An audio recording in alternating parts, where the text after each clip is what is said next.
तेने ब्रह्माणिना यदि कवये मुह्यन्ते यच्छुरा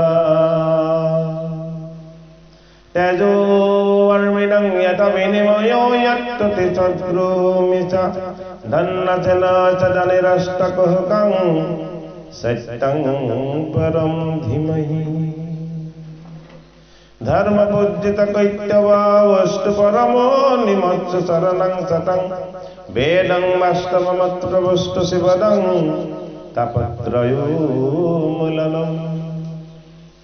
श्रीमद्भागवते महामुने किते किंवा पररीश्वर चैत्रहृदय अवरुद्धते यट्टकितिवे चुचुवे तत्क्षण निगमाकल्पतरो गलितं फलं सुखमुखसमृत नभ संयुतं पीयता भागवतं रसमलयं मुहुर्हुरसिका भूमि भावुका भागवतर एकादश स्कंधर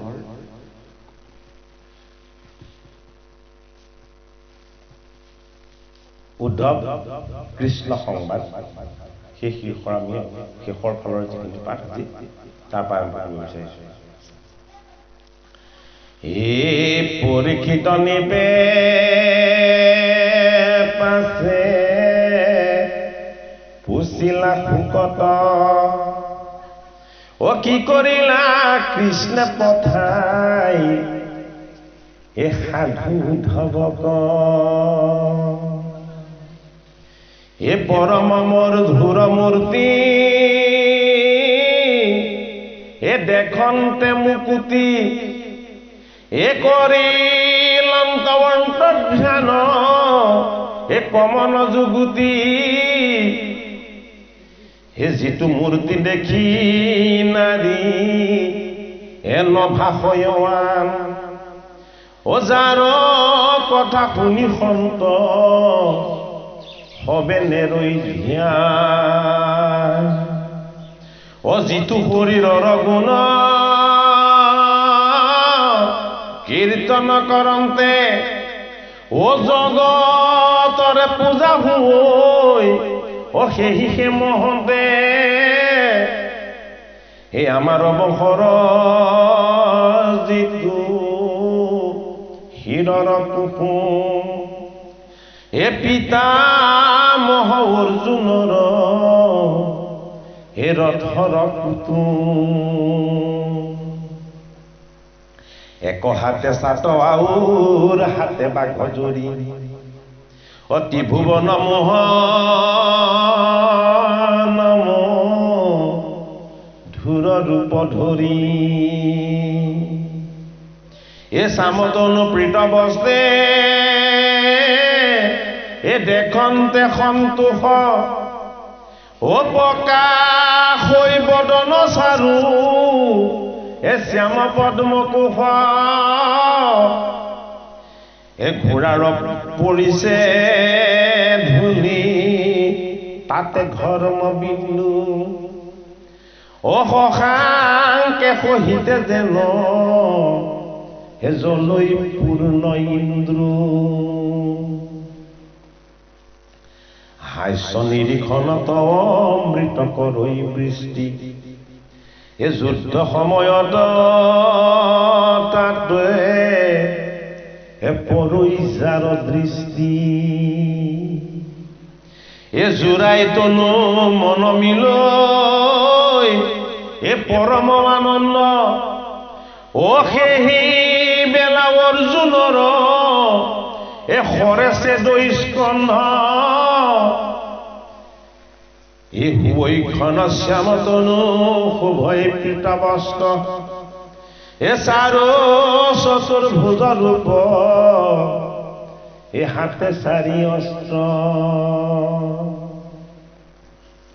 ও দেৱ সবে পূজে ৰক লাগি যায় এ পৰম বিমানে বৈকুণ্ঠলৈ ঠাই ও হেনয় পৰম মূৰ্তি এ জগত গুৰুৰ এ কীৰ্তি কন্দৰ পৰু দৰ্প ও দেখি হুৱৈচুৰ এ ভৈলকে নমতে সিটো তনু অন্তৰ্হিত অকহে ও কাহু কাহুনো এ কৃষ্ণ ৰচৰী একাদশ স্কন্ধত ভগৱান কৃষ্ণৰ নিৰ্গুণ ভক্তিৰ মহিমা আৰু কৃষ্ণ যে নিৰ্গুণ তাৰ পৰিপূৰ্ণ প্ৰকাশ একাদশ স্কন্ধত বিশেষত কৃষ্ণ যে এই জগতৰ সকলো গুণৰ পৰা যে পৰিপূৰ্ণ ৰূপত মুক্ত জগত ব্ৰহ্মাণ্ড সংসাৰ একো গুণেই যে তেওঁক স্পৰ্শ কৰিব নোৱাৰে তাৰ পৰিপূৰ্ণ প্ৰকাশ কথাখিনি কাক কৈ আছে পৰীক্ষিত নৃপতিক কৈ আছে ক'ত কৈ আছে গংগাৰ পাৰত সুখদেৱ ভগৱানে পৰীক্ষিত নৃপতিক ভাগৱত কৈ আছে পৰীক্ষিত নৃপতিক যিখিনি কথা সুখদেৱে কৈ আছে আমি শুনা মতে কৈ থাকোঁতে যিটো কয় সেইটো পৰীক্ষিতৰ সন্মুখত দেখি থাকে সুকে যিটো কৈ দিয়ে সেইটো সন্মুখত পৰীক্ষিতে দেখি দিয়ে কিন্তু আমাক ভাগৱতে যিটো কৈছে আমি সন্মুখত যিটো দেখা পাওঁ জানো হা আমাৰ কিয় দৰ্শন নহয় পৰীক্ষিতৰ যে দৰ্শন হৈ গৈছে পৰীক্ষিতক যিটো সুকে কৈ দিয়ে সেইটো সন্মুখত পৰীক্ষিতে দেখা পায় কৃষ্ণৰ যেতিয়া ৰূপটো বৰ্ণনা কৰি দিয়ে কৃষ্ণৰ সম্পূৰ্ণ সেই ৰূপটোতে দেখা পাই থাকে কিন্তু আমাৰ কৃষ্ণৰ ৰূপ ইমান সুন্দৰকৈ বৰ্ণনা কৰি আমাক কোৱাৰ পাছতো আমি সেই ৰূপটো কেতিয়াবা দেখা পাওঁ নহয় হয়নে বাৰু যদি সেই ৰূপটো আমি তেওঁৰ কথা শুনি শুনি আমি যদি দেখা পোৱা নাইও তেতিয়াহ'লে এদিন দেখা পাওঁ যিদিনাখন আমাৰ সেই পৰ্যায়টোত আমি ঈশ্বৰৰ কৃপাত উপনীত হ'বগে পাৰিম সেইটো কাৰণে ভাগৱত শাস্ত্ৰভাগ বৈকুণ্ঠৰ শাস্ত্ৰ বুলি কৈছে আমি এতিয়া ডিঙিত গামোচাখন লৈ হয়নে বাৰু গুৰুজনাই দিয়া সাজটো পিন্ধি এই খন্তেক সময়ৰ কাৰণেহে ভকত আছো সাজটো খুলি দিম ইয়াৰ পৰা ওলাই দিম গোটেইখিনি আকৌ ইয়াতে থাকি গ'ল তাত আৰু লগত একো লাগি নাযায় সেইটো কাৰণে আমি কৃষ্ণৰ ৰূপটো বৰ্ণনা কৰি সেইটো শুনি আনন্দ পাওঁ কিন্তু সেইটো বৰ্ণনা হৈ থাকোঁতে আমি সন্মুখত কৃষ্ণৰ সেই ৰূপটো দেখা পাব পৰা নাই পৰীক্ষিত যেতিয়া সুখদেৱ ভগৱানে ভাগৱতৰ দ্বিতীয় স্কন্ধত যেতিয়া ব্ৰহ্মদেৱৰ পৰা দেৱঋষি নাৰদে কেনেদৰে বৈকুণ্ঠ দৰ্শন পাইছিলে এই কথাখিনি যেতিয়া কৈ দিলে, দ্বিতীয় স্কন্ধত কৈছে দেই যে ব্ৰহ্মাৰ পৰা দেৱঋষি নাৰদে কেনেকৈ এই ভাগৱত বস্তু পাইছিলে আৰু ব্ৰহ্মাই বৈকুণ্ঠ দৰ্শন কৰিছিলে তপস্যাৰ বলত, সেই বৈকুণ্ঠ দেৱঋষি নাৰদে কেনেকৈ দৰ্শন পাইছিলে মই তোমাক এতিয়া সেই কথা কওঁ শুনা। এই বুলি কোৱাৰ লগে লগে পৰীক্ষিতে বৈকুণ্ঠ দৰ্শন পাইছিল। ক'ত দেখা পালে? ভাগৱতৰ দ্বিতীয় স্কন্ধ। এই বৈকুণ্ঠ যেতিয়া পৰীক্ষিতে দেখা পাই গ'ল, তেতিয়া পৰীক্ষিতে গম পালে যে বৈকুণ্ঠপতি, বৈকুণ্ঠৰ পাৰিষদ আৰু ঈশ্বৰ সকলোকে যি দেখুৱাই দিব পাৰে এইজন মোৰ ভগৱান। এইজন যদি মোৰ সন্মুখত থাকে তেতিয়াহ'লে মোৰ কাৰণে অসম্ভৱ একো নাই। পৰীক্ষিতৰ সেইটো আত্ম উপলব্ধি।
এই ভাগৱত গ্ৰন্থ বিপৰীত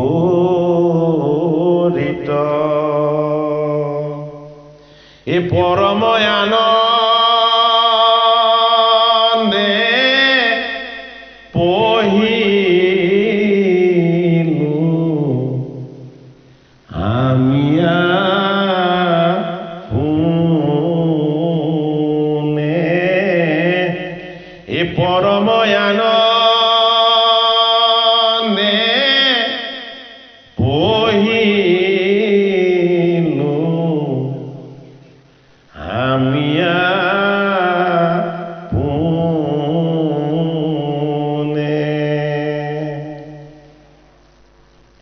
বৈকুণ্ঠ দৰ্শন আৰু ঈশ্বৰ দৰ্শন যেতিয়া পৰীক্ষিতৰ হ'ল, তেওঁ পৰীক্ষিতে গুৰু চৰণত ধৰি কান্দি কান্দি কৈছে যে মই এনেই মৃত্যুলৈ ভয় কৰিছিলো,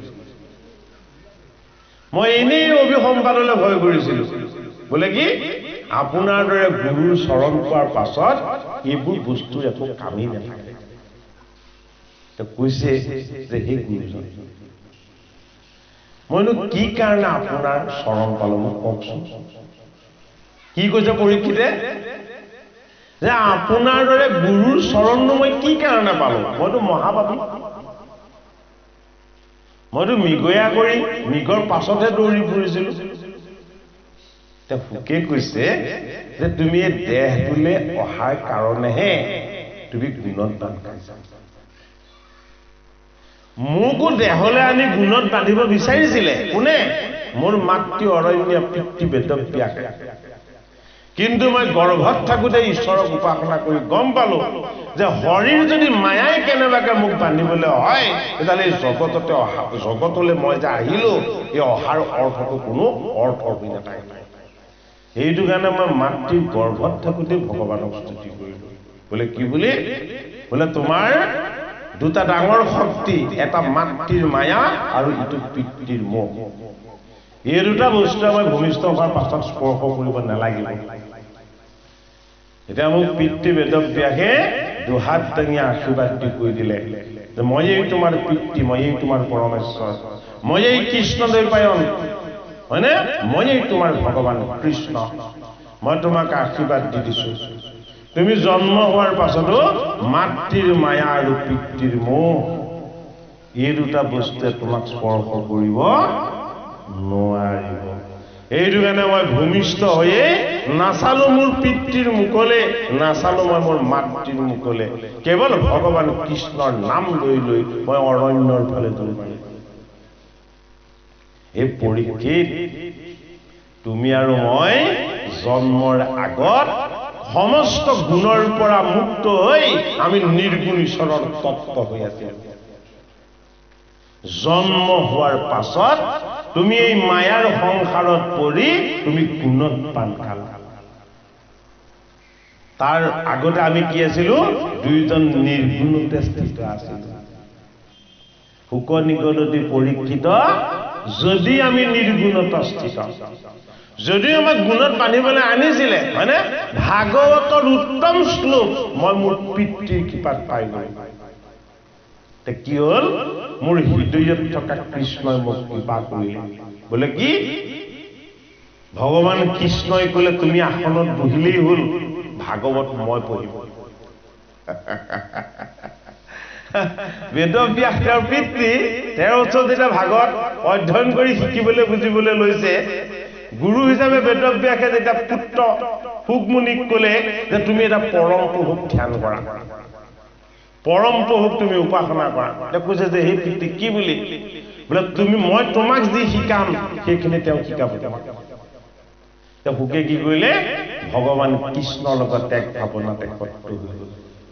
শুকক ভগৱন্ত প্ৰভু কৃষ্ণই কলে যে তুমি গুৰুক স্মৰণ কৰি যেতিয়াই ভাগৱত কবলৈ আৰম্ভ কৰিবা, তুমি কব নালাগে, মই কৈ থাকিম, তুমি মাত্ৰ বহি থাকিলেই হ'ব। তুমি মাত্ৰ বহি থাকিবা, কোৱা কামটো মই কৰি থাকিম। শুকে যেতিয়া ভাগৱত আৰম্ভ কৰিবলৈ ললে, পৰীক্ষিত নৃপতিয়ে দেখিছে শুকৰ হৃদয়ত কৃষ্ণ প্ৰকাশ হৈ আছে। যি কৈ আছে ভগৱান কৃষ্ণই কৈ আছে, খুব ধ্যানৰত হৈ আছে, হয়নে বাৰু? গতিকে ভাগৱত শাস্ত্ৰৰ কিমান মহিমা আছে আমি উপলব্ধি কৰিব জনা নাই। এই ভাগৱত শাস্ত্ৰৰ কিমান মহিমা আছে আমি উপলব্ধি কৰিব পৰা নাই। পাৰিছিলে কোনে? গুৰুজনাৰ কৃপাত মাধৱ মহাপুৰুষে পাৰিছিল। মাধৱ মহাপুৰুষে কি বুলি কৈছে? হে বৈকুণ্ঠৰ কল্পতৰু ভাগৱত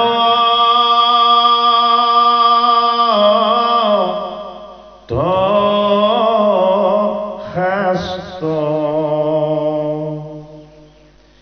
এই হার উত্তম ফল হরিনাম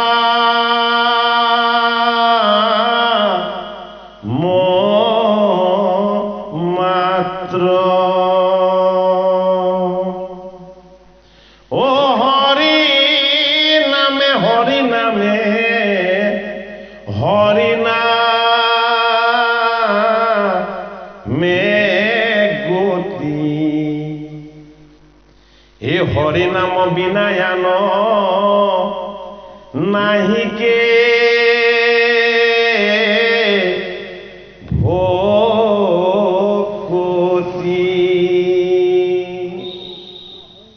ভাগৱত শাস্ত্ৰ দেখি আমি কি কৰো? প্ৰণাম কৰো, সেৱা কৰো। ভগৱানৰ মূৰ্তি বুলি আমি হৃদয়ত ধ্যান কৰো। কিয় কৰো? এই ভাগেই হল একমাত্ৰ শাস্ত্ৰ যিভাগ বৈকুণ্ঠৰ শাস্ত্ৰ। বৈকুণ্ঠৰ কি? বৈকুণ্ঠৰ কল্পতৰু। বৈকুণ্ঠৰ কল্পতৰু মানে কি? কল্পবৃক্ষ মানে কি? বৈকুণ্ঠৰ অন্য বিৰিখ বিলাকত ৰোৱাৰ পাছত ফল প্ৰাপ্তিৰ কাৰণে আকাংক্ষা কৰিব লগা। কল্পবৃক্ষৰ আকৌ বৈশিষ্ট্যটো কি? বোলে তুমি মোক লগাই দিলেই হ'ল, সময়ত মই তোমাক পাত দিম, সময়ত মই তোমাক পটুৱা দিম, সময়ত মই তোমাক ফল দিম, আৰু সময়ত যদি ভালকে ব্যৱহাৰ কৰিব জানা তাৰপৰা খাৰ চাৰ চব পাবা। হয়নে বাৰু কিন্তু মোক বিচাৰিব নালাগে তাৰ ফলটো কি বোলে মোৰ ফলটোৱে হ'ল নাম বস্তু যদি মোৰ পৰা তুমি আকাংক্ষা কৰিব বিচাৰিছা মোৰ পৰা যদি তুমি কিবা পাৰ্থিব বস্তু বিচাৰিছা তাহলে এইটো তোমাৰ ভ্ৰম মায়া তুমি যদি মোক ঈশ্বৰ ৰূপত ভগৱত ৰূপত ভগৱান ৰূপত যদি তুমি মোক বিচাৰিছা তাহলে প্ৰথমতে মোৰ নাম লোৱা সেইটো কাৰণে বৈকুণ্ঠৰ কল্পতৰু ভাগৱত শাস্ত্ৰ ইহাৰৰ উত্তম ফল হৰি নাম মাত্ৰ যি হৰিৰ নাম নলয় যি ভকতৰ সংগ নলয় ঐ সি ভাগৱত পাঠ কৰি লাভ নাই একো ফল নাপায় তাৰ পৰা নিজে ভকতৰ সংগ ল'ব লাগিব ভকতক ভগৱন্তৰ জ্ঞান কৰিব লাগিব ভগৱানৰ নাম বস্তুৰ শ্ৰৱণ কীৰ্তনৰ অনুশীলন কৰিব লাগিব তাৰ পাছতে ভাগৱত শাস্ত্ৰক ত্যাগ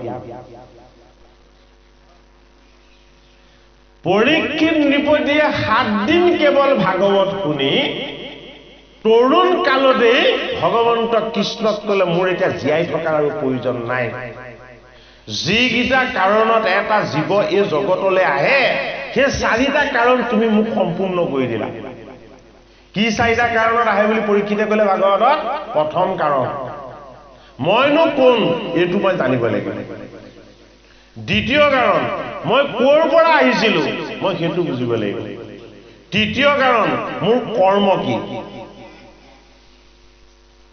সেইটো মই জানিব লাগিব এই 3টা জনাৰ পাছত পৰীক্ষিতে 4 নম্বৰটো জানিছে কি সেইটো হ'ল ৰহস্য ৰহস্যটো আকৌ ক'ব নোৱাৰি ন ৰহস্যটো নিজে উপলব্ধি কৰা বস্তু হয়নে বাৰু ৰহস্যটো আমি নিজে উপলব্ধি কৰা বস্তু ৰহস্যটো যেতিয়া জানিলে পৰীক্ষিতে কৈছে এইটো দেহৰ মোৰ এটা প্ৰয়োজন নাই বোলে কিয় এইটো মোৰ মায়া এই বন্ধনযুক্ত দেহটোৰ মোৰ প্ৰয়োজনটো নাইয়েই ঋষিয়ে মোক অভিশাপ দিয়া নাছিলে ঋষিয়ে মোক বৰেই দিছিলে মই বুজাত ভুল কৰিছিলো তোমাৰ আনন্দময় কথা একেৰাহে 7 দিন শ্ৰৱণ কীৰ্তন কৰাৰ পাছত মই যদি এতিয়া আকৌ জীৱন বিচাৰো তেতিয়াহ'লে মই আকৌ মৃগৰ পাছত দৌৰিবলৈকে যাব লাগিব সংসাৰী হৈ সংসাৰৰ বিভিন্ন পাপ কৰ্মত লিপ্ত হ'বলৈকে মই যাব লাগিব মই গুৰুৰ চৰণৰ পৰা বঞ্চিত হৈ যেতিয়াই যাম মই আকৌ তোমাক পাহৰি যাব লাগিব গতিকে হে দৈৱকী নন্দন কৃষ্ণ তুমি মোৰ কায় বাক্য মন সমস্তখিনিত বৰ্তমান হৈ থাকোতেই মোৰ দেহাটোৰ পৰা তুমি মোক অবৰ্তমান কৰি দিয়া এই খবৰটোকে পালে কোনে 60 সহস্ৰ ঋষিয়ে পালে কি কৰিছিলে তেওঁলোকে যজ্ঞ কৰি আছিলে কিয় যজ্ঞ কৰি আছিলে যে জীৱন যেতিয়া পাইছো গোটেই জীৱনটো কেৱল স্বৰ্গ সুখ ভোগ কৰিব আমাৰ ওচৰলৈ যাতে দুখ কষ্ট যন্ত্ৰণা বিষাদ কেতিয়াও আহিব নোৱাৰে যজ্ঞ কৰি থাকোতে ঠিকেই থাকে তাৰ পাছত যেতিয়া আকৌ যজ্ঞ কৰি শেষ হয় আকৌ দুখ কষ্ট যন্ত্ৰণা সকলোবিলাকে বেৰি হয় এনেকে যজ্ঞ কৰোতে কৰোতে 1000 বছৰ পাৰ হৈ গ'ল 1000 বছৰ পাৰ হলতে দেখিছে দাড়ি চুলি সববোৰ ধোঁৱা বৰণৰ হৈ গ'ল এলান দুকলীয়া হৈ গ'ল হয়নে বাৰু যজ্ঞ কৰি স্বৰ্গ সুখ কামনা কৰি আছে কি কামনা কৰিব জনা নাই মৃত্যু কামনা কৰিব জনা নাই বাঞ্ছিত মৃত্যু কামনা কৰিব জানিব লাগিব কোনে শিকাইছে ভাগৱত শাস্ত্ৰ শিকাইছে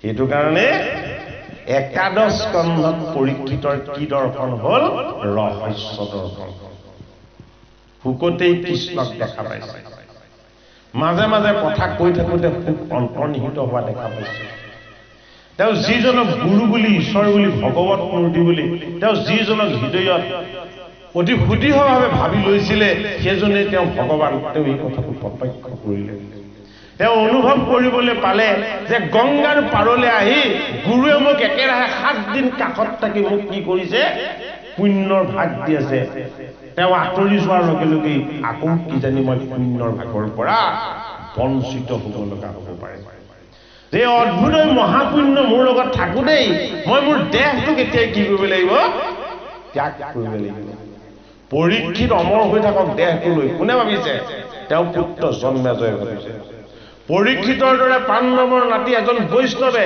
যিজনে শুকৰ দৰে এজন নিৰ্গুণস্থিত গুৰুৰ পৰা 7 দিন ভাগৱত শুনিলে এইজন পৰীক্ষিত জগতত সদায় থাকক বোলে কিয় এই বৈষ্ণৱজনৰ দ্বাৰা গোটেই জগত সদায় পবিত্ৰ হ'ব কোন আহিছে কশ্যপ ঋষি আহিছে বামন ঋষিৰ পিতৃ আহিছে বামনৰ পিতৃ কশ্যপ ঋষি আহিছে কি কাৰণে আহিছে যে মই তক্ষকে দংশন যেতিয়া পৰীক্ষিত কৰিব এইজন পৰীক্ষিতক মই আকৌ পুনৰ জীৱন দিম কশ্যপ ঋষিৰ লগত কি আছে সঞ্জীৱনী বিদ্যা আছে সঞ্জীৱনী বিদ্যা তক্ষকক কোনে দিছিলে তেওঁ পুত্ৰ গৰুৰে দিছিলে গৰুৰে কাৰ পৰা পাইছিলে গৰুৰে পাইছিলে বৃহস্পতিৰ পৰা বৃহস্পতিয়ে কাৰ পৰা পাইছিলে বৃহস্পতিয়ে পাইছিলে তেওঁ পুত্ৰ কচৰ পৰা আৰু কচে কোনে ক'ৰ পৰা পাইছিলে কচে পাইছিলে শুক্ৰাচাৰ্যৰ পৰা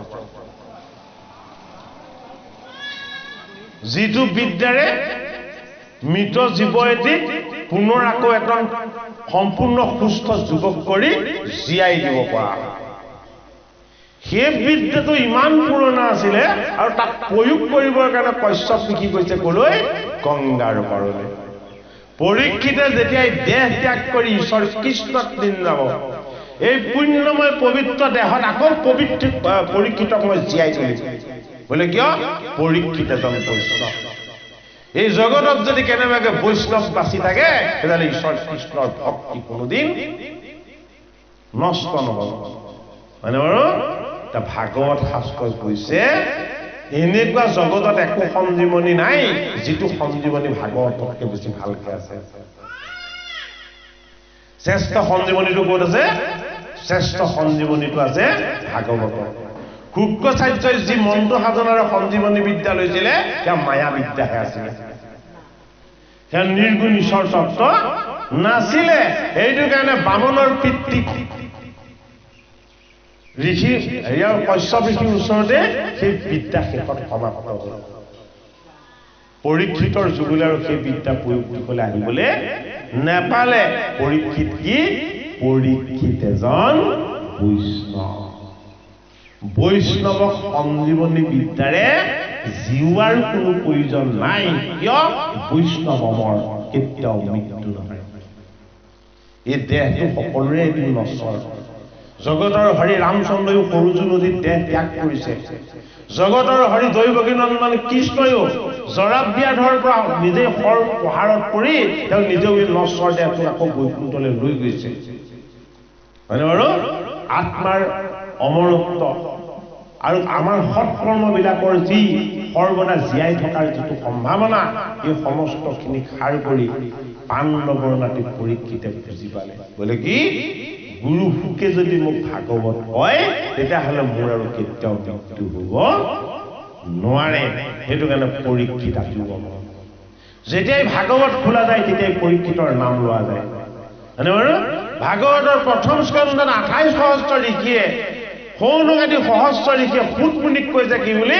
যে আমাক এতিয়া কৃষ্ণ কথা ক'ব নালাগে তেনেকে কৈছে আমাক এতিয়া আপুনি প্ৰথমতে কৃষ্ণ কথা ক'ব নালাগে বোলে কাৰ কথা কওক পৰম পবিত্ৰ বৈষ্ণৱ পৰীক্ষিতৰ কথা হয়নে বাৰু পৰীক্ষিত অমৰ হৈ গ'ল নে নহয় হা কশ্যপ ঋষিয়ে সঞ্জীৱনী বিদ্যাৰে জীৱাৰ কিবা প্ৰয়োজন আছে জানো হা অমিত অমৰত্ব লাগে জানো নেলাগে হয়নে বাৰু সেইটো কাৰণে পৰীক্ষিতক মাধ্যম হিচাপে লৈছে কোনে গুৰু সুক আৰু পৰীক্ষিতক একত্ৰ কৰি লৈছে কোনে ভগৱান কৃষ্ণই তুমি মোৰ গুৰুৰ স্থানত থাকিবা তুমি মোৰ শিষ্যৰ স্থানত থাকিবা এই গুৰু আৰু শিষ্য আমি কোনোদিন অভিন্ন হ'বলৈ নিদিওঁ সেইটো কাৰণে ঘোষাজোকাত মাধৱ মহাপুৰুষে কি বুলি কৈছে সুক নিগদতে পৰীক্ষিত যদি আমি নিৰ্গুণ নতস্থিত তথাপি উত্তম শ্লোকৰ মহিমা গুণে বৎস ভৈল আৰু মূৰচিত ভাগৱত গ্ৰন্থ বিৱৰিত পৰম আনন্দে পঢ়িলো আমি আপোনে অৰ্থাৎ মাধৱ মহাপুৰুষে ঘোষাজোকাৰ যোগেদি বুজাইছে যে হে নৰৰূপী জীৱন পৰীক্ষা দিবলৈ অহা হে জীৱৰূপী পৰীক্ষিত তোমালোকে নিজে এবাৰ অনুভৱ কৰা ভগৱত চিন্তনৰ বাবে নিজে এবাৰ অনুভৱ কৰা ভগৱত প্ৰাপ্তিৰ আনন্দ উপলব্ধিৰ কাৰণে বোলে কি পৰীক্ষিত জীৱ হৈ ঈশ্বৰ কৃষ্ণক কিদৰে লীন গ'ল সুখদেৱ ব্যাস নন্দন হৈও ভাগৱত শাস্ত্ৰ কৈ তেওঁ যিদৰে ঈশ্বৰ হিচাপে প্ৰতিষ্ঠা হ'ল তোমালোকেও এই নৰতনু পাই বৈকুণ্ঠৰ কল্পতৰু ভাগৱত শাস্ত্ৰ শ্ৰৱণ কীৰ্তন আৰু মনন কৰি ঈশ্বৰ সুখৰ যি সনাতন সত্য আনন্দ এই আনন্দৰ ভাগ তোমালোকে লাভ কৰিব পাৰি পৰীক্ষিত নিপুতি কেতিয়া ভাগৱত কৈ কিয়নো ইমান কৃপা হল কৃষ্ণৰ সুখদেৱক যেতিয়া সুধিছে কৈছে যে তোমাৰ ককা অৰ্জুন কিমান পুণ্যৱান আছিলে তুমি শুনা এই পৰীক্ষিত নিপুতি অৰ্জুনে কৃষ্ণক জিনিবৰ কাৰণে দ্বাৰকালৈ গ'ল তাৰ আগতে গৈ দুৰ্যোধন বহি আছে অৰ্জুন গৈ পোৱাৰ আগতে কোন বহি আছে দুৰ্যোধন বহি আছে দুটা পক্ষ আমাৰ লগত আছে এটা পক্ষ বাওঁ পাশে বহি আছে কি হয় দুৰ্যোধন দুঃশাসন কৰ্ণ শকুনি বিকৰ্ণ হয় আৰু এটা পক্ষ ক'ত বহি আছে সোঁফালে বহি আছে কি হয় যুধিষ্ঠিৰ ভীম অৰ্জুন নকুল সহদেৱ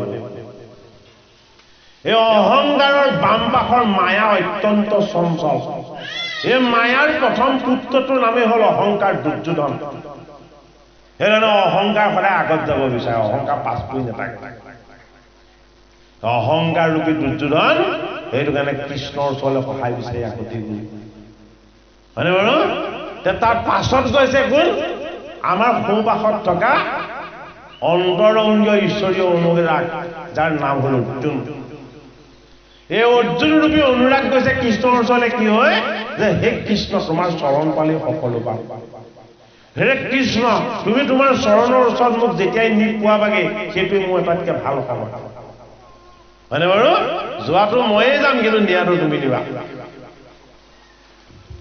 দুৰ্যোধন কেনেকে কৈছে নাই নাই পাণ্ডৱ গৈ পোৱাৰ আগত মই পাব লাগিব পাণ্ডৱ মোতকে কেতিয়াও আগত পাব নোৱাৰিব হয়নে বাৰু দুটা চাইডে দুটা বিচাৰ আমাৰ আছে দুটা চাইডে দুটা বিচাৰ আমাৰো আছে মাজত নিৰপেক্ষ হৈ বহি আছে কোন বাসুদেৱ কৃষ্ণ বোলে কি তোৰ ভাল ভাৱটোৱে কি কৰে মই সেইটো চাই আছো আৰু তোৰ বেয়া ভাৱটোৱে কি কৰে মই সেইটো চাই আছো এই দুইটা ভাৱে চাই থকা কৃষ্ণ আগত কি হৈ আছে দুৰ্যোধন যাবৰ সময়ত বুদ্ধুৰ নিৰ্দেশ আছে বস্তুবিলাক আমি বুজিব লাগিব ভাগৱত শাস্ত্ৰৰ তত্ত্ব কি আহে দুৰ্যোধন যাওঁতে কৃষ্ণ কিয় নিৰ্দেশ আছে তোমাৰ মায়ায়ে মন মোহিয়াছে হৰি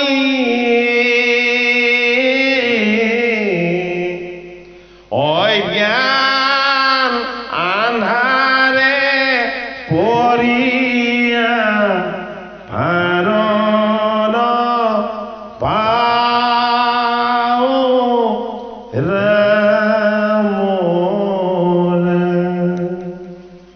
গোসাঁই নিদ্ৰাত থকা নাই মায়াৰ নিদ্ৰাত খুৱাই থৈছে কাক দুৰ্যোধনক মই যে চৈতন্য তই এইটো বুজিয়ে নাপাবি বোলে কি তই মোক দেখাৰ লগে লগে তই ভাবিবি মই টোপনি গৈ আছো অচেতন হৈ আছো কিন্তু অচেতন মই হৈ থকা নাই টোপনি মই গৈ থকা নাই এই অহংকাৰৰ ৰোগ হৈ তই নিজেই অন্ধ হৈ আছ এইটো কাৰণে মোক দেখাৰ লগে লগে তই মই টোপনি গৈ থকা দেখিলি অ কৃষ্ণ শুই থাকে জানো হা শুই কোন থাকে আমি শুই আছো আমি অন্ধ হৈ আছো কৃষ্ণ আত্মজ্ঞান আত্মদৃষ্টি ঈশ্বৰ দৃষ্টি হয়নে তেওঁৱে সমস্ত জগতৰ প্ৰাচীন গুৰু তেওঁৱে নিয়ন্তা তেওঁ কিয় টোপনি যাব আমি টোপনি গৈ আছো দুৰ্যোধনে মুখখন উফন্দাই সন্মুখ শিতানত থকা সিংহাসনখনত থম থমকে বহি আছে কোনে বহুৱাইছে ভগৱান কৃষ্ণই বহুৱাইছে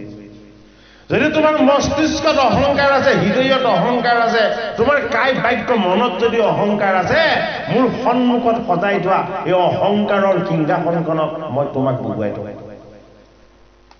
হয়নে বাৰু কিন্তু মই মোৰ চৰণৰ ফালে এখন তলু ৰাখিছো কালে ৰাখিছো মোৰ সেৱকৰ কাৰণে মোৰ সেৱিকাৰ কাৰণে যি মোৰ চৰণ চুই পবিত্ৰ হ'ব বিচাৰে মই তাৰ কাৰণে এখন চাপৰ আসন ৰাখিছো হয়নে যি মোৰ এই অহংকাৰৰ ৰোগতাত অন্ধ হ'ব বিচাৰে মই তাৰ কাৰণে মোৰ কিলৰ ফালে সিংহাসন সজাই ৰাখিছো গতিকে আমি কোনখনত বহিম সেইটো আমাৰ নিজৰ সিদ্ধান্ত যদি দুৰ্যোধন ভাৱত যাওঁ চকীখনত বহিব লাগিব আৰু যদি সেৱকৰ ভাৱত যাওঁ তেতিয়াহ'লে বাসুদেৱ কৃষ্ণৰ চৰণৰ ফালে তেওঁ চৰণ ছত্ৰ ছায়াত আমি ঠাই বিচাৰিব লাগিব অৰ্জুনে কি কৰিছে হাত দুখন নমস্কাৰ কৰি কৃষ্ণৰ চৰণৰ ফালে চাই অৰ্জুনে স্তুতি কৰিছে একে তোমাৰ যে চৰণ পালো মোৰ আৰু পাবলৈ কি বাকী থাকিল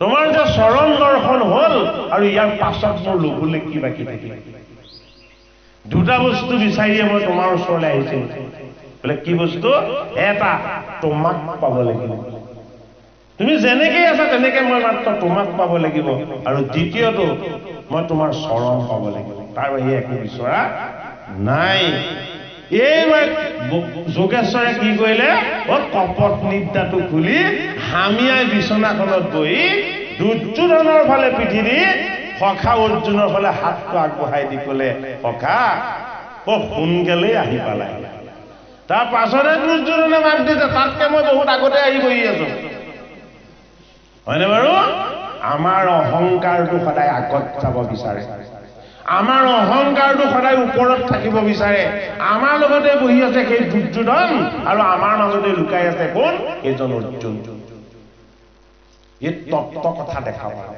কোনে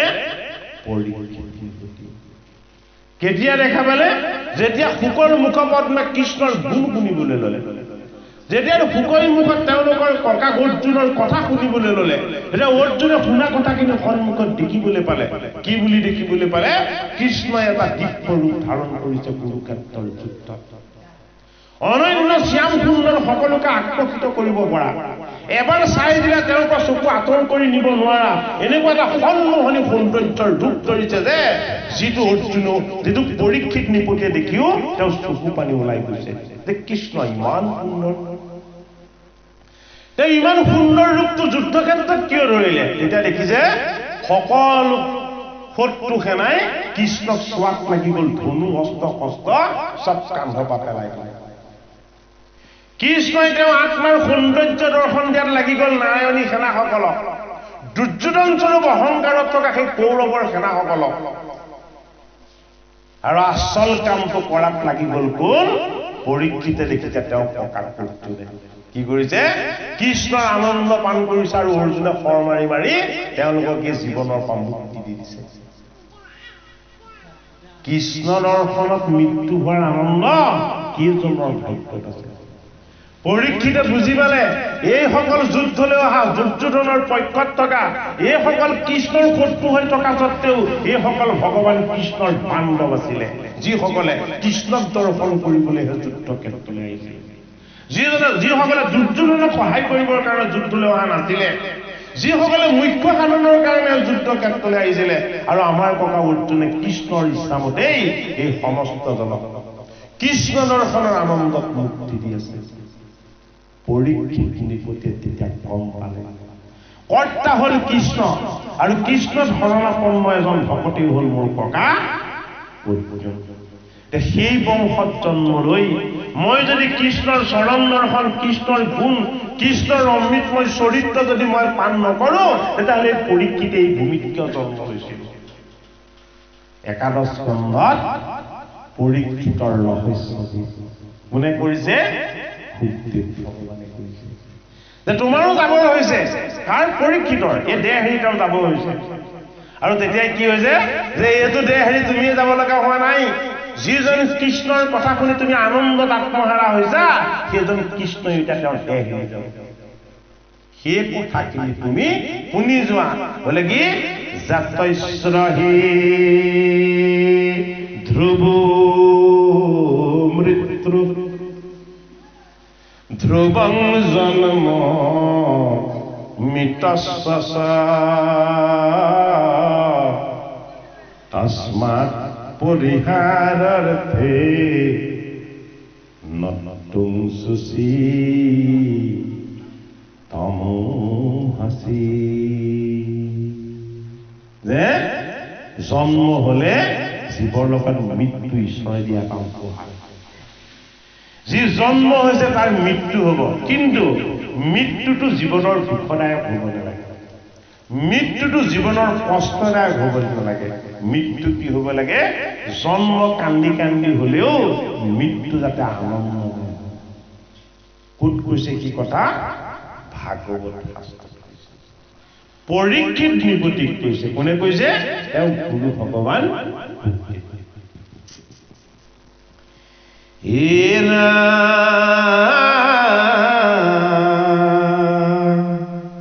এই হাস্য নিৰীক্ষণাত মৃত কৰৈ বৃষ্টি এ যুদ্ধ সময়তে তাতে এ পৰৈ যাৰ দৃষ্টি কৃষ্ণৰ মুখপৰ্বত কাৰ দৃষ্টি কৰিব পাণ্ডৱ পৃষ্ঠভাগতে আছে সন্মুখত কোন আছে কৌৰৱসকলৰ দৃষ্টি পৰিছে ক'ত কৃষ্ণৰ অমৃতময় মুখপৰ্বত যেতিয়াই কৃষ্ণৰ মুখ আৰু চকুত যেতিয়া তেওঁলোকৰ দৃষ্টি পৰি গ'ল তেতিয়া কি হ'ল জীৱ আত্মা পৰমাত্মা তেতিয়াই পৰীক্ষিত নিপতিক এই ৰূপটো মুক্তি সেইটো কাৰণে যেতিয়া মই তোমাক কৃষ্ণৰ ৰূপ বৰ্ণনা কৰি কৃষ্ণৰ তত্ত্বৰ কথা কম তুমি দেখা পোৱা আৰু তাক তুমি এক হৈ যোৱা কাক কৈছে পৰীক্ষিতক কৈছে মুক্তিতে জানে যে পৰীক্ষিতে দেহ ত্যাগ কৰাৰ সময় আহি পৰিছে বোলে কিয় সপ্তম দিন কাল্প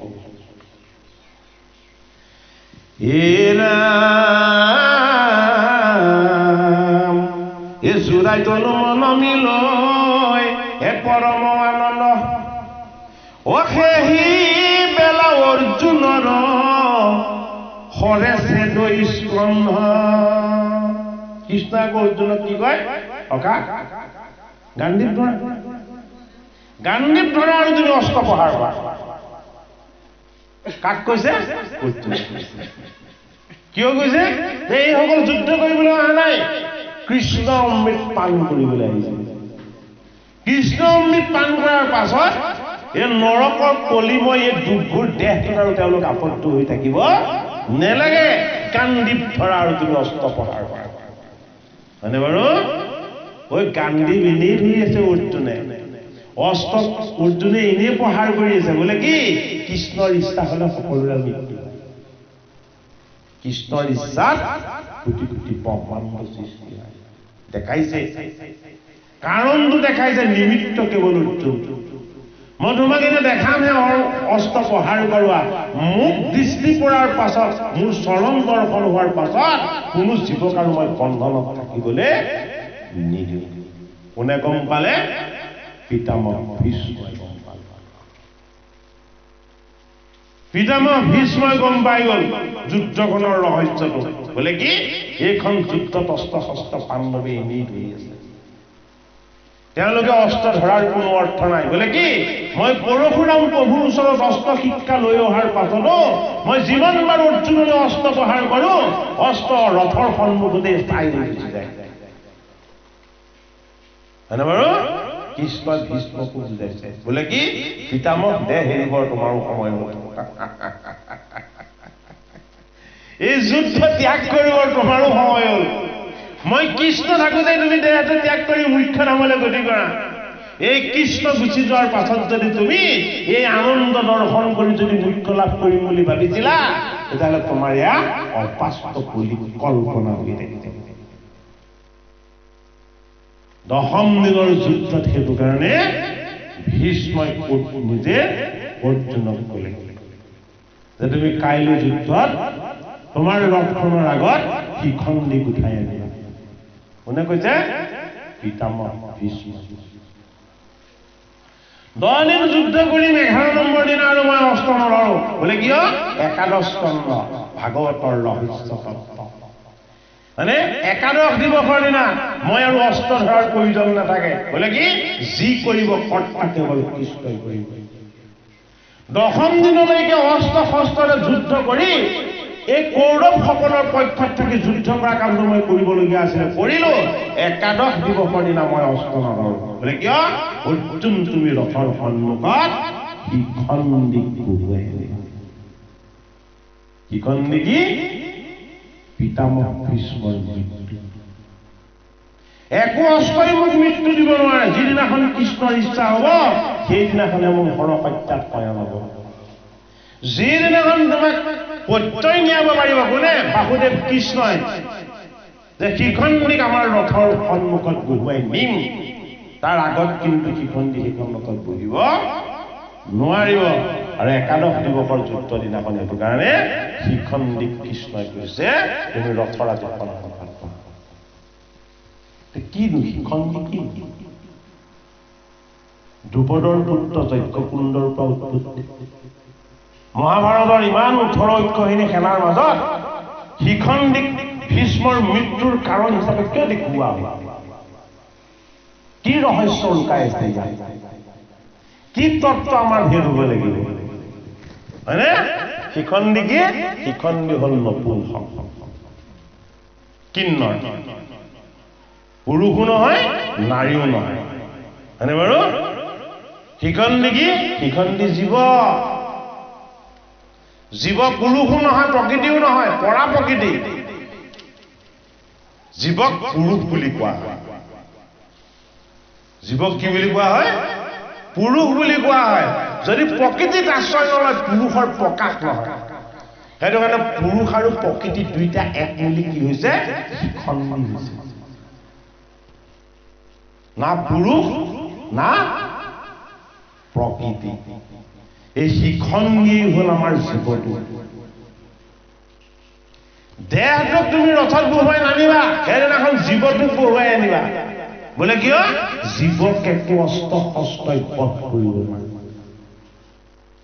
কিয় জীৱটোক বহুৱাই আনিবলৈ কৈছে পিতামহ ভীষ্মই সেইদিনাখন হৰসত্যাত পয়ান কৰিব কিয় শিখণ্ডীক দেখিলে ভীষ্মই অস্ত্ৰ নধৰে কিন্তু অৰ্জুনে কি অৰ্জুনে অস্ত্ৰ কিন্তু প্ৰহাৰ কৰিব কিয় কৰিব পিতামহে অস্ত্ৰ প্ৰহাৰ নকৰিলেও তেওঁ প্ৰহাৰ কৰিব কিয় কৰিব লাগিব কৃষ্ণৰ ইচ্ছা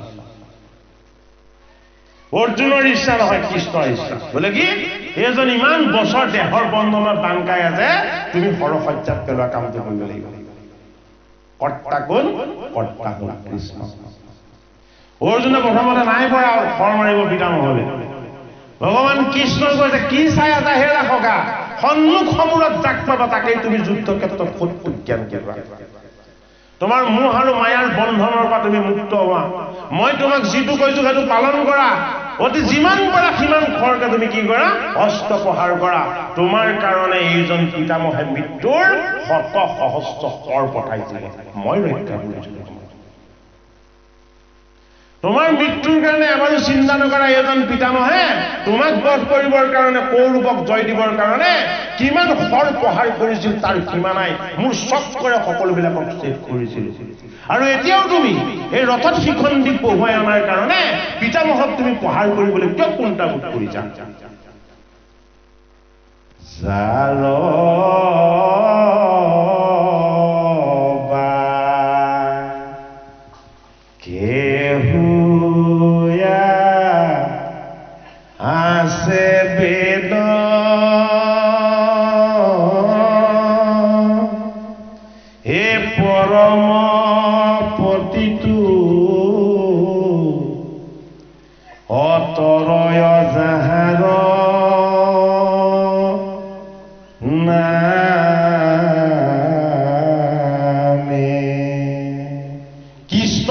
ৰাখি দিলে কি হয় বেদ হৈ যায় কৃষ্ণই গীত গাই দিলে কি হয় গীতা হৈ যায় কৃষ্ণৰ কথা যদি কৈ থাকে তেতিয়াহ'লে কি হয় ভাগৱত হৈ যায় হয়নে বাৰু যিজনৰ সম্পৰ্কত যদি চিন্তা কৰা যায় জ্ঞান হ'ব জ্ঞানটো বেদ যিজন ঈশ্বৰৰ কেনেবাকে গীত গোৱা যাব গীতটো কি সামবেদৰ বাণী গীতা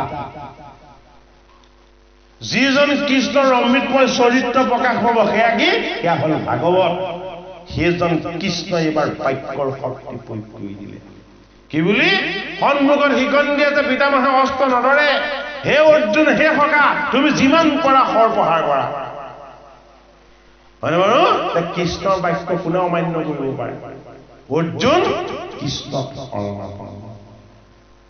কৃষ্ণই যি ক'ব সেয়া সত্য অৰ্জুনে পালন কৰিবই লাগিব সৰ্পহাৰ কৰি দেহটোকে সৰে আঘাত কৰিব পাৰে, জীৱক আঘাত কৰিব নোৱাৰে। এই জীৱৰূপ শিখন সদায় জীৱন ৰথৰ সন্মুখত দেখা পোৱাকে নহয়, নেদেখাকে ৰৈ আছে। তাৰ লগত কি থাকিব? দুটা বস্তু থাকিব। আমাৰ যিদৰে দুখন হাত আছে, দুটা ভৰি আছে, দুটা চকু আছে, দুখন কাণ আছে, দুটা নাকৰ বিন্ধা আছে, সেইদৰে জীৱৰ লগত সদায় দুটা বস্তু থাকিব। সিখন দিশ, সেইটো কাৰণে জীৱৰ ৰূপ দি বাসুদেৱ কৃষ্ণই বহুৱাই আনিছে। বোলে কি? যদি তুমি পাপ কৰিছা, ইয়াৰ লগত পাপ থাকিব, যদি তুমি পুণ্য কৰিছা, ইয়াৰ লগত পুণ্য। পিতামহ ভীষ্মই অৰ্জুনৰ শৰৰ প্ৰহাৰত শৰতে শয়ন কৰি দিব লগা হ'ল, হয়নে বাৰু? ইপাৰ সিপাৰ হৈ সকলো শৰ ভেদ হৈ যোৱাৰ পাছতো পিতামহ ভীষ্মৰ প্ৰাণ ত্যাগ, কষ্টত ছটফটাইছে। কিয়? কৌৰৱৰে পালিত যিমানবিলাক পাপন্ন আছিলে, দুৰ্যোধন, দুঃশাসন, শকুনি আদি দুষ্ট বৃত্তিবিলাকক তেওঁ সুৰক্ষিত কৰি সমৰ্থন কৰি ৰখাৰ যিমানখিনি পাপ আছিলে, গোটেইখিনি অৰ্জুনৰ শৰত সেই পাপ তেজবিলাক বৈ বৈ শেষ হ'ব লাগিব। কেতিয়ালৈকে থাকিব? মকৰ সংক্ৰান্তিলৈকে থাকিব। মকৰ সংক্ৰান্তিৰ পাছত আৰু সেই পাপ তেজ নাথাকে। কি আহিব? উত্তৰায়ণ আহিব। এই উত্তৰায়ণটো আকৌ সেই পৃথিৱীৰ হানিবাসী গতি কথাটোৱে হ'ব নহয়। উত্তৰায়ণ জীৱৰ পৰমাত্মাৰ লগত একত্ৰ হোৱাৰ যিটো অনুভৱ, এইটোৱে উত্তৰায়ণ, হয়নে? জীৱ গুণন বানকাই থাকিলে দক্ষিণায়ন, যমৰ দ্বাৰত। জীৱ ঈশ্বৰৰ সংযোগ হৈ পৰমাত্মাৰ ফালে গতি কৰাৰ যিটো ব্যৱস্থা, এইটো হ'ল উত্তৰায়ণ। ভীষ্মৰ উত্তৰায়ণ আৰম্ভ হৈ গ'ল। বোলে কি? এই সৰসত্যাত মই 58 দিন শয়ন কৰিলোঁ। দেহৰ যিমান পাপ তেজ আছিলে সমস্তখিনি বৈ বৈ শেষ হৈ গ'ল। এতিয়া কি আছে? এই দেহটো ঈশ্বৰে দিয়া এখন সত্য আছিলে, ইয়াত জীৱৰূপী শিখন নিবাস কৰি আছে। ই পুণ্য বস্তু, ঈশ্বৰৰ অংশ। গতিকে শেষত যাতে মই দেখা পাওঁ কাক? বাসুদেৱ কৃষ্ণ। ভাগৱতৰ প্ৰথম স্কন্ধত ভীষ্মৰ মুখ্য উৎসৱ। অৰ্জুনে দ্বাদশ স্কন্ধত যিটো উৎসৱৰ আনন্দ পাব, সেইটো পৰীক্ষিতক গুৰু ভগৱান কোকে ভাগৱতৰ প্ৰথম স্কন্ধতে দি দিছে। পৰীক্ষিতৰ মুখ্য উৎসৱ। সেইটো কাৰণে ভাগৱত শাস্ত্ৰভাগ বৈকুণ্ঠৰ শাস্ত্ৰ। ইয়াৰ তত্ত্ব মৰ্ম অৰ্থ কোনেও ভেদ কৰি শেষ কৰিব নোৱাৰে। ভীষ্ম এজন বৈষ্ণৱ। বৈষ্ণৱৰ কথা শ্ৰৱণ কীৰ্তন কৰিলেও জীৱৰ পুণ্যৰ ভাগ লাভ হয়। সেইটো কাৰণে পিতামহ ৰূপত কৌৰৱৰ পক্ষত থাকি গংগাৰ পুত্ৰ হৈ এজন পবিত্ৰ বৈষ্ণৱয়ো তেওঁ এনেকুৱাখিনি লীলা আমি যাতে অধৰ্ম অন্যায়ৰ পথত নাথাকো, সেই শিক্ষা দিবৰ কাৰণে আমাক কৰি দেখুৱালে। আমি যাতে অধৰ্ম অন্যায়ৰ সাথ এই জীৱন্ত কালত কেতিয়াও নিদিওঁ, সেই জ্ঞানটো দিবৰ কাৰণে পিতামহ ভীষ্মই এজন বৈষ্ণৱই তেওঁ ইমানখিনি কষ্ট ভোগ কৰি দেখুৱালে। ভাগৱতৰ একাদশ পৰীক্ষিত নিপতে উপলব্ধি কৰিছে যে মোৰ ককাহঁত কিমান পুণ্যৰ ভাগিদাৰ আছিল। যিসকলে শত্ৰুপক্ষত থকা পিতামহ ভীষ্মৰো মুখ্য উৎসৱৰ সময়ত গোটেই কেইজন পাণ্ডৱে পিতামহ ভীষ্মৰ চৰণত ধৰি কান্দি কান্দি তেওঁ স্তুতি কৰি কৈছে যে হে পিতামহ, তোমাৰ চৰণৰ আশীৰ্বাদৰ পৰা তুমি আৰু আমাক কেতিয়াও বঞ্চিত নকৰিবা। যুদ্ধৰ ভ্ৰমত পৰি তোমাক কষ্ট প্ৰহাৰ কৰি আমি তোমাক এইটো অৱস্থা যদিও কৰিলো, এইটো অৱস্থা চাবলৈ আমাৰ অকণো মন নাছিলে। তেতিয়াহে হৈছে কাৰ? পাণ্ডৱৰ কৃষ্ণ পৰিচয়, ঈশ্বৰ পৰিচয়। পাণ্ডৱে চিনিয়ে পোৱা নাছিলে কাক? কৃষ্ণ। কি বুলি? এইজন যে জগতৰ ওচৰ। কোনে চিনি পাইছিলে? শত্ৰুপক্ষত থকা পিতামহ ভীষ্মই চিনি পাইছিলে কাক? কৃষ্ণ। এইজন কৃষ্ণ যে ঈশ্বৰ সেইটো ভীষ্ময়ে জানিছিলে, সদায় লগতে থকা পাণ্ডৱে জনাই নাছিলে। আৰু ভীষ্মৰ যেতিয়া মুখ্য উৎসৱৰ সময়ত পাণ্ডৱ যেতিয়া গ'ল, পাণ্ডৱক আঙুলি টুৱাই টুৱাই পিতামহ ভীষ্মই কৈ দিলে এজন দৈৱকী নন্দন এজন কৃষ্ণ তোমালোকে এওঁক সখা বুলি সম্বোধন কৰিলা ধৰ্মপুত্ৰ যুধিষ্ঠিৰে দাদা বুলি সম্বোধন কৰিলে ভীমে ভাতৃ বুলি সম্বোধন কৰিলে আৰু নকুল সহদেৱে এইজন কৃষ্ণক এজন নিজৰ লগৰে বুলি ভাবি থাকিলে কিন্তু হে পৰম পবিত্ৰ মোৰ নাতিসকল মই এই সৰসজ্জাত ইমান দিন কষ্টৰে এইটো কাৰণে শয়ন কৰি আছো মই অন্তিম সময়ত যুদ্ধ ত্যাগ কৰি জগতৰ গোসাঁই কৃষ্ণৰ পৰিচয়টো মই মোৰ নাতিসকলক দি যাব লাগিব মোৰ উদ্দেশ্য যুদ্ধত কৌৰৱক জয় কৰি এই কৌৰৱৰ হস্তিনাপুৰ গতাই দিয়া নহয় হে মোৰ স্নেহৰ নাতিসকল তোমালোকেও বুজি লোৱা মই ইমান সময় সৰসজ্জাত শয়ন কৰি থকাৰ মোৰ উদ্দেশ্যটো আছিলে মই যাতে মোৰ প্ৰাণৰ এই পাণ্ডৱসকলক ভগৱান কৃষ্ণৰ লগত পৰিচয় কৰি দিব পাৰোঁ কি বুজিলে ভীষ্মৰ সৰসজ্জাত দুখ কষ্ট যন্ত্ৰণা সহ্য কৰাই নহয় কৃষ্ণৰ পৰিচয় কৰি দিবলৈ পিতামহ ভীষ্ম হলেও গংগাৰ পুত্ৰ হলেও এজন বৈষ্ণৱ হলেও দেহত এক টোপালো পাপ তেজ থাকিব নালাগিব তেতিয়াহে কৃষ্ণ পৰিচয় কৰি দিব পাৰিব পিতামহ ভীষ্মৰ দেহত থকা যিমান পাপ তেজ আছিলে সব যেতিয়া বৈ বৈ শেষ হৈ গল পুণ্যৰ যেতিয়া পৰিপূৰ্ণ অভ্যুদয় হল ভগৱান কৃষ্ণই কি সুযোগটো পিতামহ ভীষ্মক তেতিয়া দিছে বোলে কি তোমাৰতো ইচ্ছা মৃত্যুৰ বৰ আছিলে তুমি কষ্টৰ শয়ন কৰি নথকাকে মৃত্যুক মতা হলে মৃত্যু তোমাৰ ওচৰলৈ আহি গলেহেঁতেন কিন্তু তুমি মৃত্যুক মতা নাই বোলে কিয় মতা নাই তুমি বৈষ্ণৱ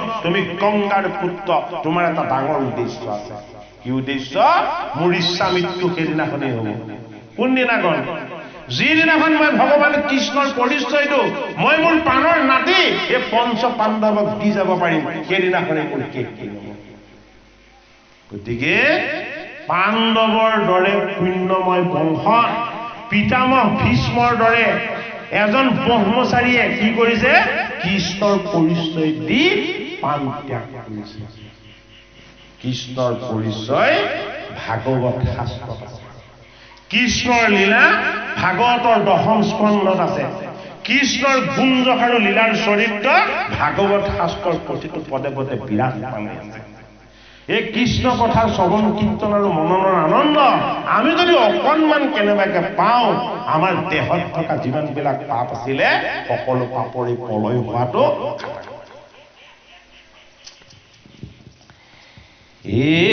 জোৰাইতনো মন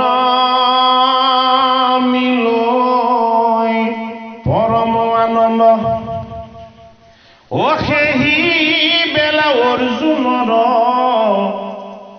এশৰে ছেদৈ স্কন্ধ আনন্দেৰে কৌৰৱ পক্ষৰ সেনাই কৃষ্ণৰ অমৃতৰূপটো চাই লাগে সেইটো চাই চাই এইটো ৰূপ আৰু আমাৰ ৰূপৰ মাজত কি পাৰ্থক্য আছে হয়নে এইটো ৰূপ দেখা পোৱাৰ পাছত জীয়াই থকাৰ কি প্ৰয়োজন আছে এনেকে ভাবি থাকোঁতে অৰ্জুনৰ ৰথে অৰ্জুনৰ শৰাই তেওঁলোকক শিৰচ্ছেদ কৰি কৃষ্ণৰ লগত ত্যাগ কৰি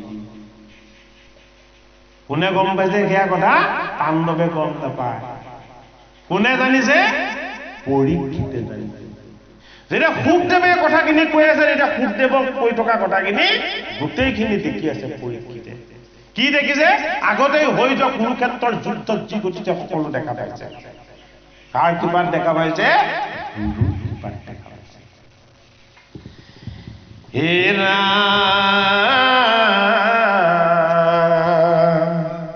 এ হৈ ঘন শ্যাম তনু এ শুভে শুভৈ পৃত বস্ত্ৰ এ চাৰু চতুৰ্ভুজ ৰূপ এ হাতে চাৰি অস্ত্ৰ ও দেৱ সবে পূজে ওপৰক লাগি যায় এ পৰম বিমানে থতল ও হেনয় পৰম মূৰ্তি এ জগত গুৰুৰ এ কুটি কন্দৰ পৰ দৰ্প ও দেখি হুৱাইছুৰ এই ভৈলকে নমতে সিটো তনু অন্তৰ্হিত অকয়ো কহু কহুনো এক কৃষ্ণৰ চৰিত পৰীক্ষিতে দেখা পাই গৈছে কি যেতিয়া কৃষ্ণৰ ৰূপটো দেহৰ ৰংটো শ্যাম বৰ্ণৰ বুলি কৈছে পৰীক্ষিতে দেখা পাই গৈছে শ্যাম বৰ্ণৰ ৰং আৰু কি দেখা পাইছে দেহটো দেখোন উজ্জ্বল গৌৰ বৰ্ণৰ পীতবস্ত্ৰ জিলিকিবলৈ লৈছে এই পীতবস্ত্ৰখন যেতিয়া জিলিকি থকা দেখা পালে কৃষ্ণৰ লগত আৰু তেতিয়াই পৰীক্ষিতে দেখা পাইছে কি এই বস্ত্ৰখনতে চববিলাক জীৱ লাগি আছে পৰীক্ষিতো সেই পীতবস্ত্ৰখনতে লাগি আছে এটা ধূলি কণা তেওঁ গুৰু ভগৱান কোনকোহে পীতবস্ত্ৰখনতে লাগি আছে যিখন পীতবস্ত্ৰ গৌৰ বৰ্ণৰ ভগৱান কৃষ্ণই পিন্ধি আছে যত যিমান দেখিছে সেই বস্ত্ৰখনতে চব লাগি আছে পীতবস্ত্ৰে শুভে আদি শ্যাম যিমান বিলাক আছে সব সেই পীতবস্ত্ৰতে লাগি আছে আৰু পিৰিখৰ সেউজীয়া বিলাকো দেখোন পীতবস্ত্ৰখনৰ লগতে উজ্জ্বল হৈ জিলিকিছে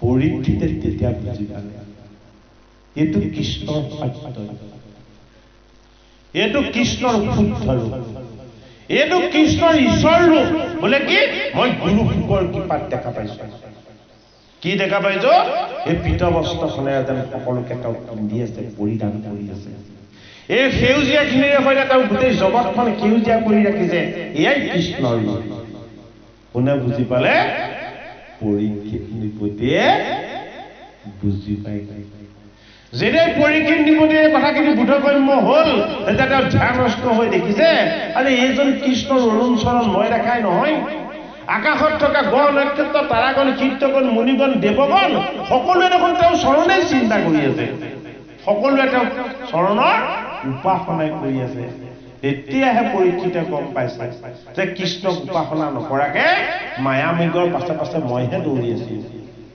বাকীসকলে কৃষ্ণক তিথি আৰু উপাসনাই কৰি আছে কেতিয়াৰ পৰা অতীতৰ পৰা এতিয়ালৈকে আৰু ভৱিষ্যতলৈকে হে নয় পৰমা মূৰ্তি হে জগত গুৰুৰ এ কোটি কন্নৰ পৰুদৰ্প এ দেখি হুইছুৰ এ ভৈলকে নমতে সিটো তনু অন্তৰ্হিত এ কহিও কাহু কাহুনো এ কৃষ্ণৰ চৰিত্ৰ ও যিমতে কৰিলা হৰি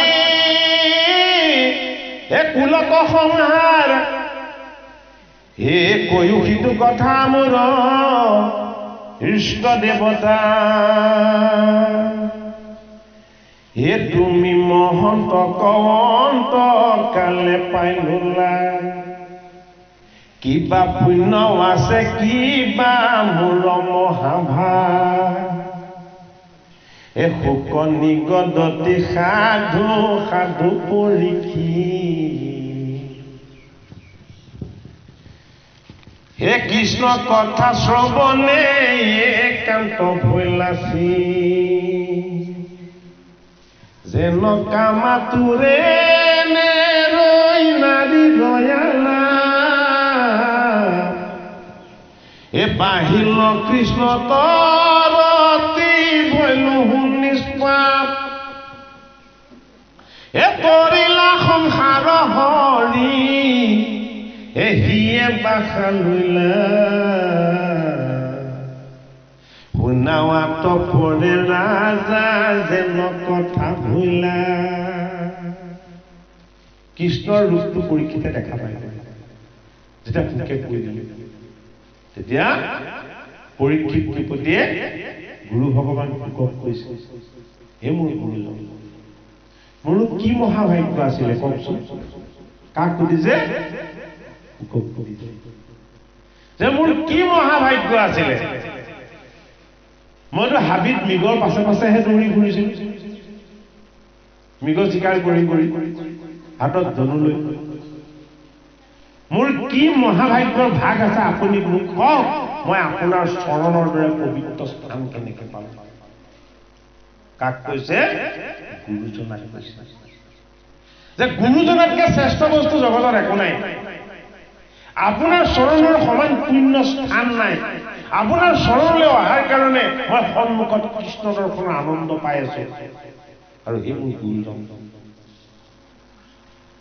আপুনি নিৰৱচ্ছিন্নভাৱে কেৱল কৃষ্ণৰ গুণ কীৰ্তনে মোক কৈ আছে, মই পান কৰি আছো।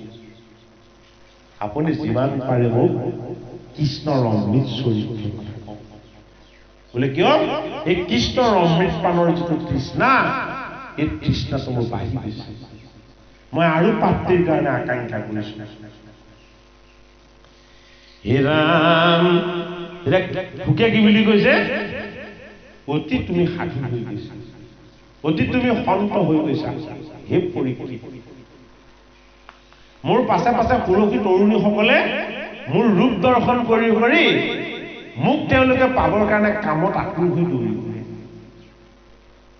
তেওঁলোকে মোক দেখা পাই কি হয়? তেওঁলোকৰ দেহলৈ কাম ভাৱহে আনে, ভক্তি ভাৱ আনে। কিয়?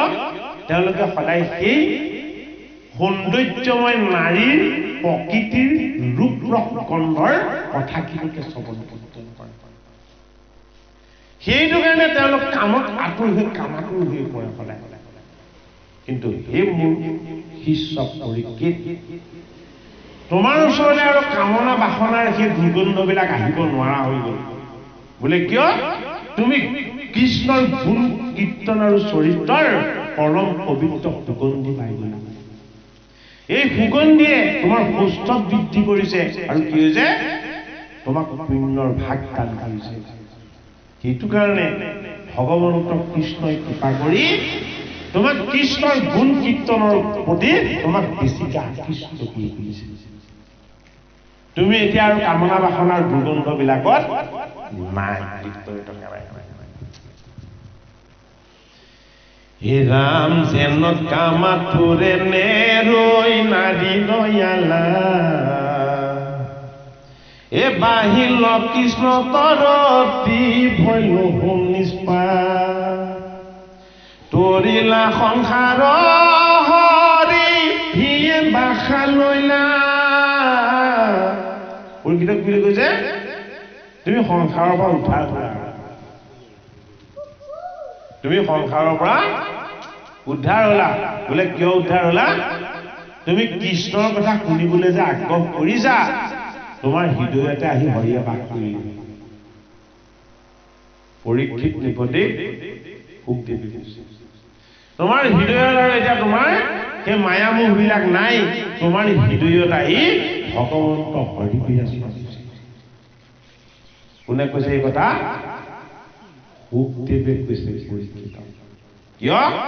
গুৰুৱে শিষ্যৰ কি হৈ থাকে, কি হব সকলো জানে, সেইটো কাৰণে কৈ আছে। তেওঁ অন্তৰ্দৃষ্টি সম্পন্ন। হে ৰাম, মিহিমতে এতিয়া কি বুলি কৈছে? হে ৰাম, এহিমতে উদক পঠাই নাৰায়ণে, এ সুধৰ্মা সভাত দয়া বখিলাই আসনে, হিৰে চত চেতক চামৰে ধৰি ধুলে, চপয় পহিয়ানত ভাতে তুতিৰৰে, বজাৱৈমি গংগনা চৈ নৰ্তকী প্ৰধান, বীৰগণে দুয়ো পাশে ধৰিলা যোগান, দণ্ড ছত্ৰ চৌনা চিহ্ন নুচুই গাঁও, এ মহা পৰিছে দেয়াচা জগত বাউল। গোটেই জগতখনকে ব্যাকুল কৰি দিব পৰা কোন আছে? দণ্ড ছত্ৰ ধাৰণ কৰি অনন্য ঈশ্বৰ ৰূপত বাসুদেৱ কৃষ্ণ বুলি। এই কৃষ্ণ স্তুতি কৰি কৰি নথসকলে নাচিছে, ভাতসকলে গাইছে, আৰু বাদ্যবজ্ৰসকলে কেৱল ৰাম কৃষ্ণ ধ্বনি ৰাম কৃষ্ণ ধ্বনি তেওঁলোকৰ বাদ্যবিলাকত কীৰ্তন কৰিছে। এটাতকৈ ডাঙৰ কথাটো কি? পৰীক্ষিতে সেয়া দেখিছো শুনিছো। যিখিনি হৈছে পৰীক্ষিতে সেয়া দেখাই নহয়, গুৰুৱে কৈ দিয়াৰ লগে লগে সেইখিনি দেখাও পাইছে আৰু সেইখিনি শুনিবলৈও পাইছে। বোলে কিয়? ভাগৱত গ্ৰন্থ বিপৰীত। ভাগৱত গ্ৰন্থ বিপৰীত। এই কুটি মহেন্দ্ৰটো কৰি শ্ৰী চমৎকাৰ, এই জ্বলন্ত সমজাৰ ৰঞ্জিত দৈৱ কি কুমাৰ, এ দেখি বিমংগল সিটো ঘূৰাও তপাৰ, যাদৱ বংশ কমে বুনিলা সভা,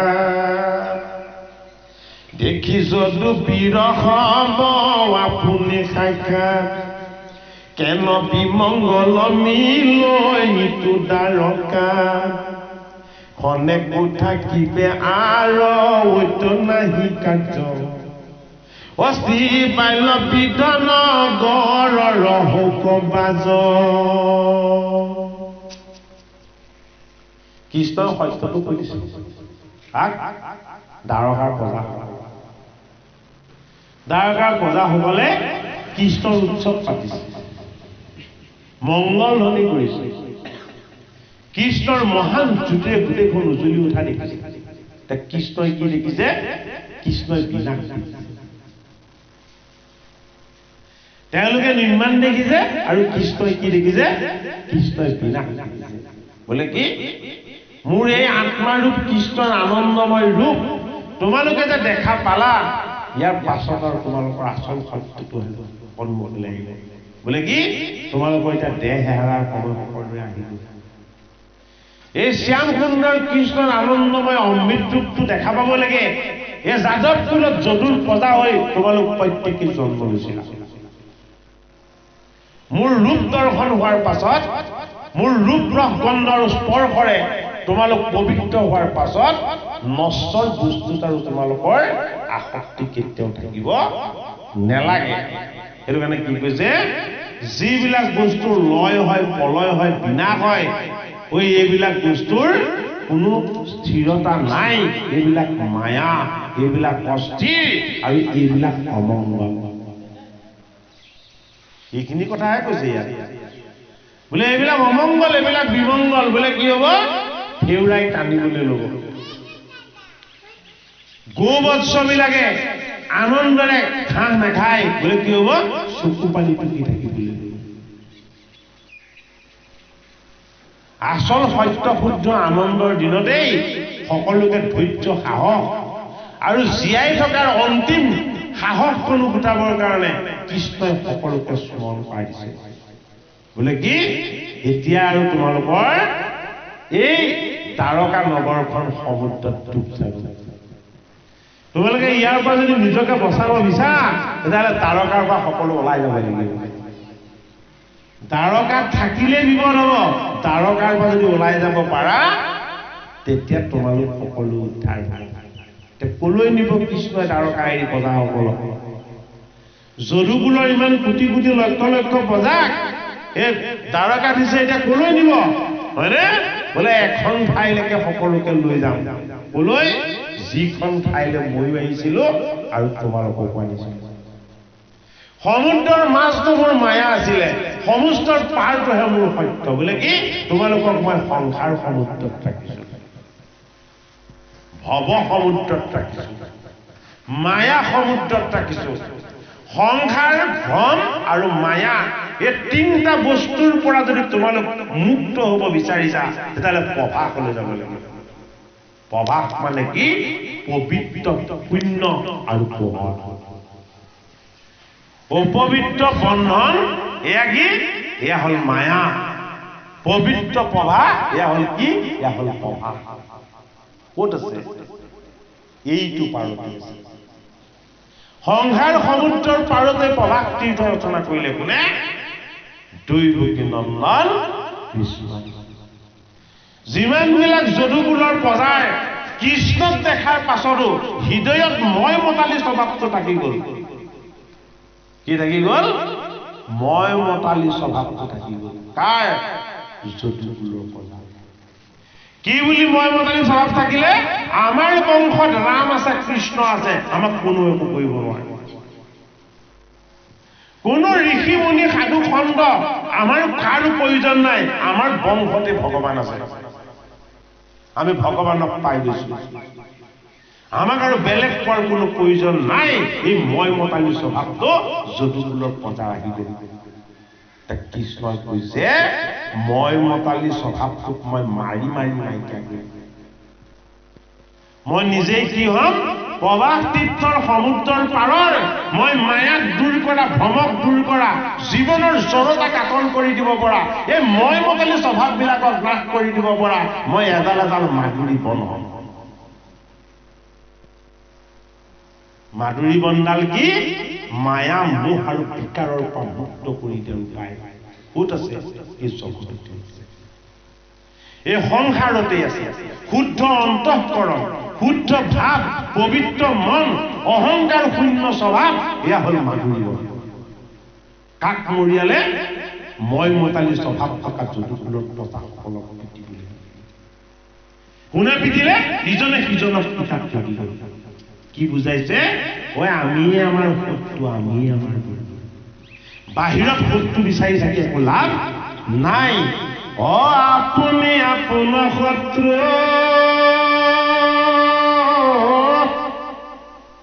আপুনি আপোনাৰ বন্ধু হে আপুনি আপোনাৰ ৰাখে মাৰে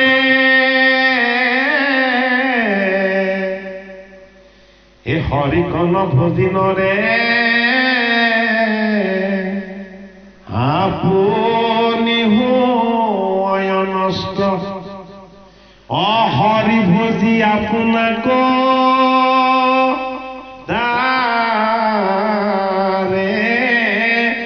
হৰি ভজি